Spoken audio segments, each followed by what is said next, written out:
Ang Hawaii ay dumadanas ng mga sadyang pagsiklab ng apoy sa nakaraang mga buwan. Ito ay dulot ng mas nakakagimbal na mga rason, kagaya ng kasakiman ng mga korporasyon, mahinang gobyerno at plano ng mga malalaking negosyante na bilhin ang kalakihan ng Hawaii. Ang apoy ay nagsimula noong August 8, 2023 at ito ay isa sa pinakamalalang kalamidad na tumama sa isla sa kasaysayan nito. Sa hindi bababa sa 114 na katao ang patay at 850 pa ang nawawala. Ang labis na malupit na nangyaring ito ay hindi lamang dulot ng isang natural na sakuna. Merong kasaysayan ng alitan ng Hawaii at ang mga Amerikano. Ang Maui ay tahanan sa maraming makapangyarihang tao.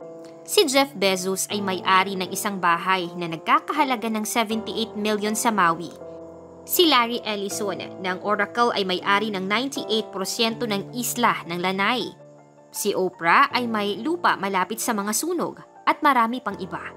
Ngunit halos walang narinig mula sa mga taong ito hinggil sa kwento ng sunog sa Hawaii. Noong hapon ng August 8, 2023, nagsimula ang sunog malapit sa bayan ng Lahaina sa Maui. Tinatambak ito ng tuyong damo at malakas na hangin dulot ng bagyong Dora at sa loob ng hindi hihigit sa 15 minuto, umabot na ito sa bayan. Tumakbo ang mga tao para sa kanilang buhay. May ilang sumisid pa sa karagatan upang makatakas sa apoy. Libo-libong bahay ang nasunog hanggang sa maglaon ay mahigit sa 100 tao ang namatay. Noong August 7, 10:47 p.m., isang araw bago ang sunog, narinig ng isang saksi ang putok na maaaring isang puno na bumagsak sa power line. Ito'y maulan at merong isang putok at akalay ito'y nangyari nang may isang puno na bumagsak sa power line. Nawala ng kuryente. Ayon sa isang eksperto, ang mga video na ito mula sa Upcountry Maui ay nagpapakita ng pagkalat ng apoy at maaaring unang ebidensya ng mga power line na bumagsak at nag-udyok ng sunog. Sa Hawaii, hindi hihigit sa 1% ng mga sunog na ang sanhi ay natural na mga dahilan. Oo, tama yon. 99% ng mga sunog sa Hawaii ay dulot ng tao. At hindi naiiba ang sunog sa Maui.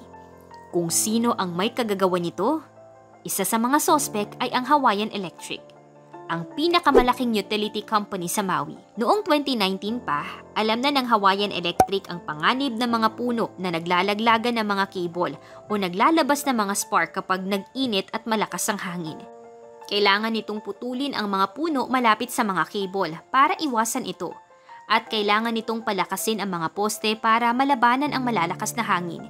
Binilang ng kumpanya na ito ang gagastusin ng hindi kukulangin ng $190 million para sa mga pagpapabuti na ito. Pera na malamang manggagaling sa sarili nilang bulsa at kung may ayaw ang malalaking negosyo, yon ay ang gumastos ng kanilang kinita. Ang kaligtasan ay hindi magpapataas ng kita. Kaya kung nais ng mga taga-Maui na gawin ang mga pagpapabuti na ito, ang pera ay manggagaling sa kanila na nangangahulugang itataas ng Hawaiian Electric ang kanilang singil sa kuryente. Inabot ng 3 taon bago magdesisyon ng Hawaiian Electric na gawin ang mga pagpapabuting ito. Noong 2022, humiling ito sa mga state regulator na pahintulutan silang taasan ng kanilang singil sa kuryente para mapondohan ang $190 million na kinakailangan. Hanggang ngayon, wala pang desisyon hinggil dito. Samantalang ang Maui ay nasunog na. Nalalaman ng Hawaiian Electric ang malaking panganib na dala ng pag-urong sa pag-aalaga ng kanilang mga kagamitan.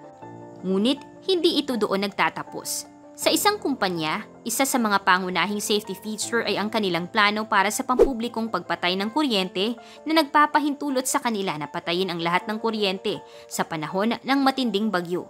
Sa ganitong paraan, kung sakaling magkabagsakan ang mga power lines, hindi ito magdudulot ng sunog.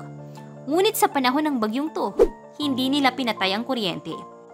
Ayon sa kumpanya, hindi nila ginusto na patayin ang kuryente dahil kailangan ang kuryente para patakbuhin ang mga fire truck. Ngunit hindi mo rin naman kakailanganin ng tubig sa mga fire truck kung walang sunog sa isang lugar. Sa halip, ang tunay na dahilan kung bakit ayaw nilang patayin ang kuryente ay dahil natatakot sila sa galit ng publiko. Hindi nila gustong magkaroon ng masamang public image o mawala ng pera. Noong August 7 at 8, Ang mga power lines ng Hawaiian Electric ang nagdulot ng sunog sa dalawang magkakaibang lugar malapit sa Lahaina. Noong ika-7 ng Agosto, 10:47 ng gabi, isang araw bago ang inaasahan, narinig ng isang saksi ang isang singaw na maaaring sanhi ng pagbagsak ng puno sa power line. Kaya't ito'y akala mong ang pinakamasamang iskandalo na lumitaw mula sa lahat ng ito. Pero nagkakamali ka dahil mas masahol pa ang naganap. Isa sa pinaka-nakakakilabot na bagay tungkol sa Hawaiian wildfire ay kung gaano kabilis ito kumalat. 1 milya bawat minuto pagdating sa mga bayan tulad ng Lahaina. Ito'y kumikilos na sobrang bilis na wala o kaunti ng tsansa na makatakas ang sinuman nito. Kaya't maraming tao ang napilitang lumangoy sa karagatan upang makatakas. Samantala, naglabas ng nakakakilabot na footage ng isang grupo ng mga tao na napilitang lumangoy sa karagatan habang ang mga apoy ay sumiklab sa paligid nila noong Martes ng gabi. Sa bilis ng pagkalat ng apoy, bawat segundo ay mahalaga at ang pagkakaalaman sa apoy ng 1 minuto ng mas maaga ay maaaring nagligtas ng maraming buhay. Sa kasamaang palad, dahil sa mga nagliliparang power lines o mga sumusunog na ito, nabigo ang emergency text alert system na magbigay ng babala. Sa oras na dumating ang babala na mag-evacuate, labis na nahuli na. Narating ng apoy ang bayan, kung sana'y merong pang paraan na maabisuhan ang mga residente ng Maui at Lahaina tungkol sa paparating na apoy, isang uri ng babala na hindi umaasa sa cellphone signal. Ngunit merong independent warning system na maaaring nakapagligtas sa mga tao mula sa kanilang mga tahanan ng mas maaga. Subalit ito ay hindi ginamit. Bilang isang estado na binubuo ng mga isla, mayroong mahigit 400 hazard sirens ang Hawaii sa buong kapuluan na kinokontrol ng Hawaii Emergency Management Agency. At ito ang pinakamalaking network sa mundo. Ang mga sirena ay naroroon upang magbigay ng babala sa mga tao ukol sa iba't ibang mga kalamidad tulad ng tsunami, sunog, pagbaha at teroristang pagsalakay. 8 sa mga sirena ay matatagpuan sa Maui at marami sa mga ito ay nasa Lahaina o malapit dito.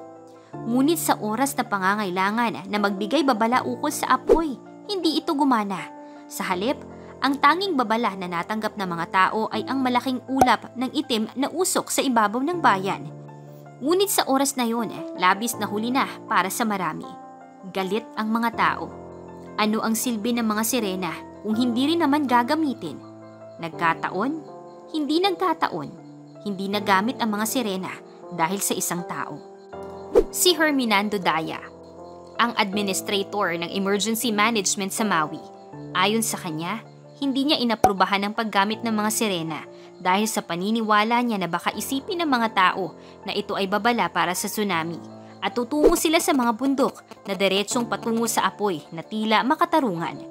Nagbibigay na sila ng babala sa mga residente ng Maui tungkol sa malalakas na hangin at sunog sa loob ng ilang linggo. Ngunit kapag nag-alsa ang mga sirena, tiyak na iisipin ng mga tao na ito ay babala para sa tsunami at tutungo sila patungo sa itim na usok. At kahit kung isipin ng mga tao na ito ay babala para sa tsunami sa simula, ang tanging kailangan lang ay lumabas sila at makita ang itim na usok sa kalangitan. Ito ang opisyal na dahilan kung bakit hindi umandar ang mga sirena. Ngunit sa mga sumunod na araw, marami pang ibang dahilan ang lumabas. Pero ang hindi makakalimutang pangyayari ay ang mga araw pagkatapos mag-umpisa ang sunog. Nagbitiw sa kanyang posisyon si Herman and Dyer, ang taong nasa ilalim ng kanyang pangangasiwa sa pag-activate ng mga sirena. Dahil umano sa dahilang pangkalusugan, kaya't isang electric company ang nag-umpisa ng malalaking sunog. Hindi ginamit ng mga nasa kapangyarihan ang sistema ng babala na nilikha para sa ganitong sitwasyon. Ngunit kung inakala mong dito na natapos ang lahat, nagkakamali ka sapagkat habang ang Maui ay nasusunog, hindi nagtagal para makita ang malalaking negosyo at mga investor ang isang magandang pagkakataon. Kaalam, para matanggap ang 20,000 free ebooks na makakatulong sa iyo, i-check ang link sa description at comment section ng video ito. Ang mga sunog sa Maui ay hindi pa lubos na napipigilan nang dumating ang mga unang alok. Ang mga realtor ay tumatawag sa mga pamilyang nawala ng lahat at nag-aalok na bumili ng kani-kanilang ari-arian para sa halagang halos wala. Ito pa naman ang nakakabastos sa isang tao na hindi ka bibigyan ng tamang oras para magluksa ng maayos at labis na nabawasan ang kalusugan ng mga tao dahil nawala sa kanila ang lahat. Nawalan ang mga tao ng bahay, sasakyan at mga ari-arian. Kaya't bakit hindi pumunta at mag-alok ng ilang daang libong dolyar sa mga lupaing alam mong nagkakahalaga ng milyon-milyon? Sa ganitong sitwasyon, madaling makita kung bakit walang ibang magagawa ang mga tao kundi magbenta. Wala silang bahay, wala silang damit o pagkain, at desperado silang kailangan ang pera mula sa mga tao ng Maui.